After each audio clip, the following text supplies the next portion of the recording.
This video has English subtitles lol.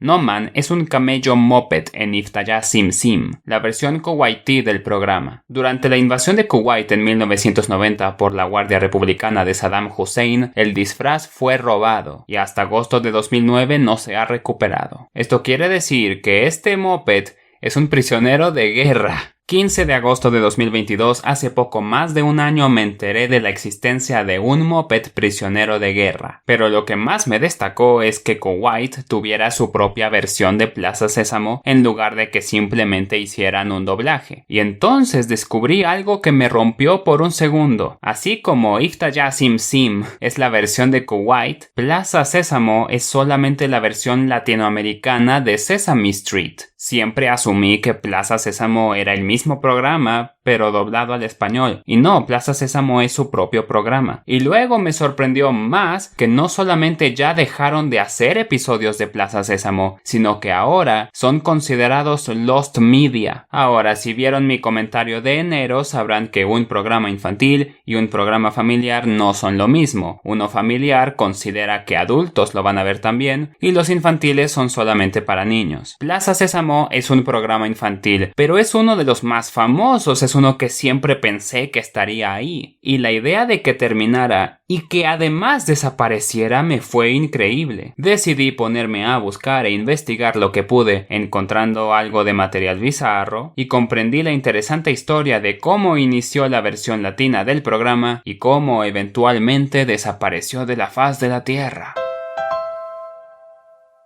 Cuando la televisión inició, realmente no había programas infantiles como los hay ahora. Había algunos, pero en general los niños estaban atascados viendo programas para adultos o preferiblemente familiares. Por mucho tiempo ni siquiera eso, porque como ya expliqué en el comentario que mencioné, cuando Looney Tunes y Hanna-Barbera iniciaron, estaban pensados para adultos y podían ser muy inapropiados para niños. Esto preocupó mucho a los padres estadounidenses. ¿Qué efectos podría tener la televisión en los niños? Entonces, una señorita llamada Joan Gans Gooney tuvo una idea. ¿Podría la televisión enseñar a los niños? Su idea es más ingeniosa de lo que parece. Verán, en la televisión hay comerciales, pequeños segmentos en los que te dicen: mira, esto es un producto, se llama así, se ve asá, sirve para esto, cómpralo. 1000 veces, eventualmente dejando esa información atascada por siempre en tu cabeza. Puede ser que jamás haya tenido y jamás tendré una infección vaginal, pero gracias a la televisión sé muy bien los nombres de los productos que podría usar. Muy bien, ¿qué tal si en lugar de crear comerciales que instalen información basura en la mente de los niños, creáramos comerciales que instalen información útil para ellos? Comerciales para los números, letras, conceptos básicos. Así se propuso crear todo un programa infantil en el que experimentar. Se necesitaba a alguien que pudiera hacer comerciales. Jim Henson y sus marionetas llamadas Muppets todavía no eran realmente famosas, solo habían hecho un programa local en Washington y comerciales, los más famosos siendo los de Wilkins Coffee, por lo violentos que eran. You don't drink, Wilkins? No. How shocking. No sé ustedes, pero yo cuando veo sillas eléctricas, mi primer pensamiento siempre es: oh, debe ser una clase de preescolar. Volviendo a la historia principal, el programa despegó con el nombre de Sesame Street, que sería Calle Sésamo en español, y se convirtió un gran éxito en Estados Unidos. Naturalmente hubo la idea de tomar el programa y llevarlo a otros lugares con otros idiomas, pero había un problema. La mayoría de programas son solo doblados al cruzar al extranjero, pero eso no se podía hacer con Sesame Street. Apple, en inglés, se escribe con A, pero en español manzana se escribe con M. Si doblaras el programa, estarías enseñando información incorrecta a los niños hispanoamericanos. Ese es el motivo por el que yo diría que hubo que crear todo un programa nuevo en lugar de solo un doblaje, idea que tuvieron que repetir con otros países y regiones de aquí en adelante. Algunas fuentes dicen que hicieron esto porque los niños latinos no se podían identificar con las calles estadounidenses, pero eso me parece un poco ridículo considerando que hay programas como Don Gato que toman lugar en Nueva York, que tuvieron más éxito aquí que en Estados Unidos. Pero como sea, en 1972, Televisa y la CTW estrenaron el resultado de sus esfuerzos. Plaza Sésamo.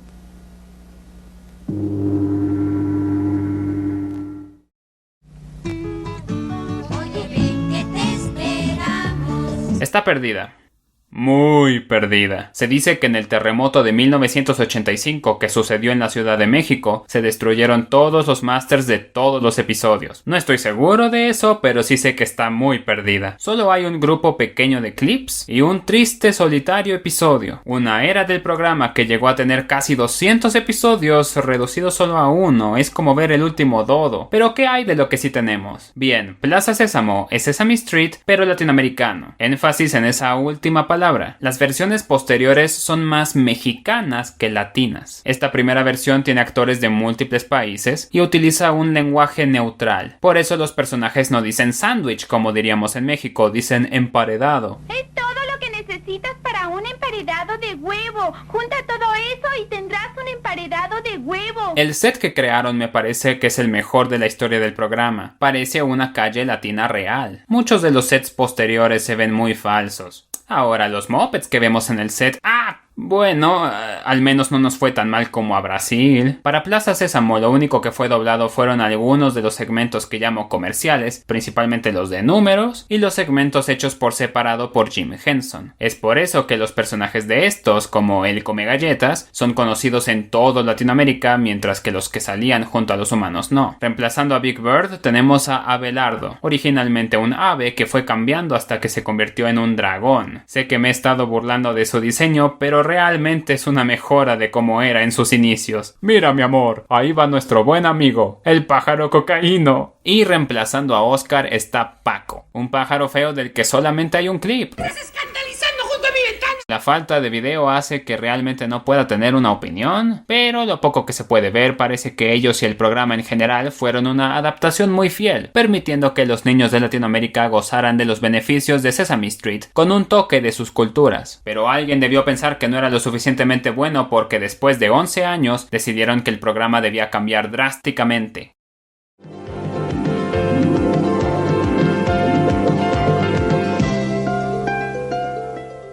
Reemplazando a Abelardo está Serapio Montoya. Atrás se queda la voz tranquila y suave de Abelardo. Que alguien viene y se lleva. Y a cambio nos dan... Mira, mejor vamos a ver los animales.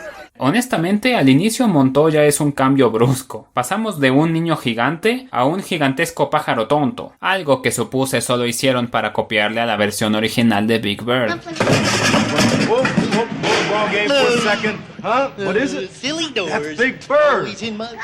Sin embargo, mientras más vi de Montoya, más me agradó. Es bastante inocente y amigable, lo que hizo que su torpeza se hiciera más propia de un niño que de un estúpido. Pero el reemplazo que realmente fue bueno es el de Paco. Su cara de tlacuache aplastado y voz de cabra ahogándose fueron reemplazadas con el mucho más agradable Bodoque. Es cierto que no se puede ver mucho de Paco, pero nada me indica que fuera más que una versión todavía más unidimensional de Oscar. ¡Niños! ¡Dejen de tirar basura y guarden silencio! Los niños tienen derecho a jugar, pero sin molestar. Shish, Abelardo, ¿no se supone que el Paco es el gruñón? Bodoque también tiene sus momentos no tan agradables, pero diría que fue más una figura paterna y agradable que un simple gruñón. Un buen cambio. El amor debe de expresarse todos los días. Ay, es lo que siempre he dicho, Paula. Muy bien dicho, muy bien dicho. El elenco humano también se reemplazó, y el show dejó de tratar de ser más latino y se dejó llevar a ser más mexicano. Lo que encuentro un poco decepcionante, me gustaba la unidad que había en la primera versión. A pesar de todo eso, la segunda versión parece ser una mejora en general. También está bastante perdida, pero no tanto como la primera para nada. Incluso llegó a tener lanzamientos en VHS, aunque son videos únicos y no episodios de televisión. Vamos todos a encontrar donde hay gran felicidad, el fantástico. Tomando de las dos versiones anteriores, el diseño de Montoya y la personalidad de Abelardo, tenemos a Abelardo Montoya, con una voz nueva. ¡Qué bonito es aprender! ¡Sí! Escojan su veneno. Por primera vez tenemos un personaje que no reemplaza, sino que agrega. Lola se unió al elenco, probablemente agregada para tener un personaje femenino y un monstruo que pudiera intentar replicar lo que Elmo estaba logrando en Estados Unidos. Ambos buenos personajes, pero todavía había alguien mejor. Soy Carlos Loret de Mola y estoy con mi amigo Pancho Contreras. ¿Cómo te va, Pancho? ¿Qué tal? Y hoy vamos a conversar sobre los derechos De Pancho. Repito que Bodoque era un buen personaje, pero Pancho Contreras terminó siendo el mejor de todos los personajes creados para Latinoamérica. Es el único de todos que de hecho tiene momentos graciosos. Es el derecho que tienen los niños a expresarse libremente. Ah, como decir, a mí me gustan las cebollas. Sí. Aunque inició simple, no muy especial en el mundo de contrapartes latinas, el personaje pronto tomó su propia dirección. Por ejemplo, el personaje inició con su comida favorita siendo las cebollas. Prepárese, escuadrón defensor de las cebollas, porque van a odiar mucho lo que voy a decir. Las cebollas son horribles. Mínimo lo son solas. ¿Nadie come cebollas solas? Es obvio que esta característica se le dio con la intención de que fuera asqueroso, ya que a Oscar, su contraparte estadounidense, le gustan las cosas asquerosas. A toda su raza le gustan las cosas desagradables. Aquí puedes tirar los zapatos y oler tus apestosos pies. ¿Carly eres tú? Pero según el show avanzó, esto también cambió. Pancho dejó de ser un clon gritón de Oscar y empezó a ser lo que describiría como una fusión entre Miss Piggy y Gonzo. Miss Piggy porque sin duda tiene un ego. Sí, yo soy, bueno, yo estoy muy ocupado, pero bueno, ya que se trata de una entrevista, soy Pancho Contreras y soy maravilloso y soy azul y soy guapo. Y Gonzo porque esas cosas que originalmente se le dieron para que fueran asquerosas, se convirtieron en carismáticamente raras. A ver si con esto se entiende. Así como Oscar, Pancho es dueño de un elefante, pero el de Oscar se llama Fluffy, qué nombre más tonto. El de Pancho se llama Elefancio. Estoy seguro que si Lola, Abelardo o incluso Montoya hubieran sido los dueños, le hubieran puesto otro nombre tonto y aburrido como Elefantín. Pero Pancho no, Pancho lo nombró Elefancio, es el tipo de toque característico que tiene. Ahora, Pancho no es el único motivo por el cual esta era del programa es más graciosa. Ya estamos entrando a la era en la que Televisa, quien todavía producía el programa, se convirtió en un completo chiste. Ya nos estamos alejando mucho de la productora del Chavo del Ocho y nos estamos acercando más a la productora de La Rosa de Guadalupe. Para quien no lo sepa, La Rosa de Guadalupe es el mejor programa que ha visto el mundo. Es como si The Room fuera toda una serie. ¡No! ¡Mi nieta! La niña se acaba de matar y la señora reacciona como si no aguantara las ganas de hacer pipí. Es un arma de doble filo porque algo que extrañé es el ligero realismo que había con los niños. Así como Sesame Street en sus inicios, los niños que aparecían en Plaza Sésamo no tenían mucho libreto que memorizar, estaban más interesados en mostrar a los niños siendo niños, lo que nos dio momentos adorables. I love you too. Thanks. Pero esto es Televisa, aquí obtenemos mala actuación porque son niños y mala actuación porque es Televisa. Y eso es lo que nos hace ser únicos y especiales. ¡Como los colores del arco iris! Todo el programa es más incómodo, es más tonto, es más raro, es mucho más disfrutable de forma irónica. Abelardo, ¿estás bien? En esta era también es cuando la serie tuvo dos apariciones destacables en otros programas. La primera fue Furcio, un programa de bloopers de Televisa que nos dejó ver a Abelardo dándose un buen madrazo. Y lo que los Moppeteers hacen con sus mopeds cuando no están grabando. Y la segunda fue en el mismísimo Sesame Street. En el episodio 3646 se nos informa que Abelardo y Big Bird son en efecto primos. También nos dicen que Oscar y Pancho son amigos, pero la verdad no me creo que alguien como Oscar, un gruñón amante de todo lo asqueroso, pueda ser amigo de un sujeto como Pancho. Vamos a divertirnos. También se abrió un parque de diversiones en Monterrey, y puedo confirmar que tenía toda la pinta de estar basado en una producción de Televisa. Esta no es una obra de Halloween. ¿Por qué hay una tumba a la mitad de Plaza Sésamo? ¿A quién mató Lola? Oh sí, si uno de estos tres mató a alguien, tiene que ser Lola. Pancho jamás haría eso, ¿cómo te atreves? Y no creo que Abelardo pueda hacer nada sin chocar, caer o descomponerse en el camino. Algunos dirán que el aspecto de entretenimiento empeoró, algo que no voy a hacer porque no soy un niño, soy un tipo raro al que le pareció divertido burlarse de un programa para bebés, pero lo que no se puede negar es que esta fue la mejor versión en un sentido educativo. Es el tipo de cosas que siempre mejora con el tiempo, y si todavía existiera sería el programa básico para ponerle a tus hijos. Todo bueno, pero luego llegó él. La tercera versión tuvo bastante evolución. El set y el elenco cambiaron varias veces y se agregaron nuevos personajes. En 2011 salió un niño en silla de ruedas llamado Camilo, que si fusionas su movimiento raro porque es una marioneta poco convencional, con su horrible diseño y la rara actuación, obtienes un personaje que me da pesadillas. ¿Por qué usas una silla con ruedas. Lo que pasa es que yo no puedo caminar. Y uno de los personajes agregados fue Elmo. Antes solamente lo doblaban, pero ahora está aquí en Latinoamérica. Para la última temporada del programa, la producción se mudó de México a Colombia, a un estudio de menos recursos que Televisa, lo que se puede notar desde el opening.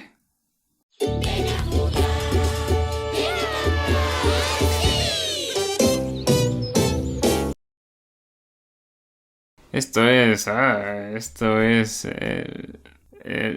Y así, todo feo, el programa de repente terminó. Algo que notar es que esta última temporada está disponible gratis en YouTube actualmente, donde pueden admirar toda su mala calidad en su máximo esplendor. Pancho descubre la gravedad. Pinche Newton robándose el crédito de los descubrimientos de Pancho. Después de esto se hicieron un par de series con un presupuesto todavía más bajo, protagonizadas prácticamente solo por Elmo. La única sobreviviente fue Lola, ya que todos los demás personajes, incluyendo a Abelardo, no han sido vistos de nuevo, con excepción de alguna que otra aparición internacional. La peor versión del programa es la más reciente, llamada Sésamo, que al inicio solo fue un reempaquetado de segmentos viejos. Tiene un poco de educación, pero realmente es el esfuerzo mínimo y no es para nada tan beneficioso para los niños como lo era antes. Es demasiado básico. Hubiera sido mejor si solamente hubieran doblado Sesame Street, algo que de hecho ya habían hecho para HBO antes, y debieron de haberme escuchado, porque eso es lo que Sésamo ahora es, ya que el programa se ha simplificado y ya no causa problema doblarlo. Sin importar con qué versión hayas crecido, todos hemos tenido que ver nuestros personajes y nuestra plaza desaparecer.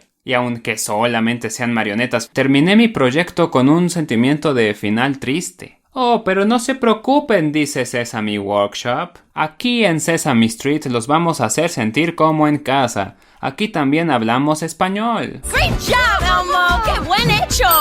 Bueno, tenemos Google Translate. Y aquí comprendemos e incluimos perfectamente sus culturas. Nunca notarán la diferencia. Elmo's cousin, Pepe. ¡Yay, Pepe! Hola, cousin Elmo. Hasta eso el primo Pepe me cae bien. Gracias por ver el comentario del mes. Si te gustó, el mes pasado hablamos sobre algo que ya no me acuerdo, creo que crossovers. Y antes de eso hablamos, no me acuerdo tampoco. Es que ese estúpido marioneta en silla de ruedas, no, lo odio y la verdad, no me deja concentrar en nada. Está arruinando mi vida. Ayuda.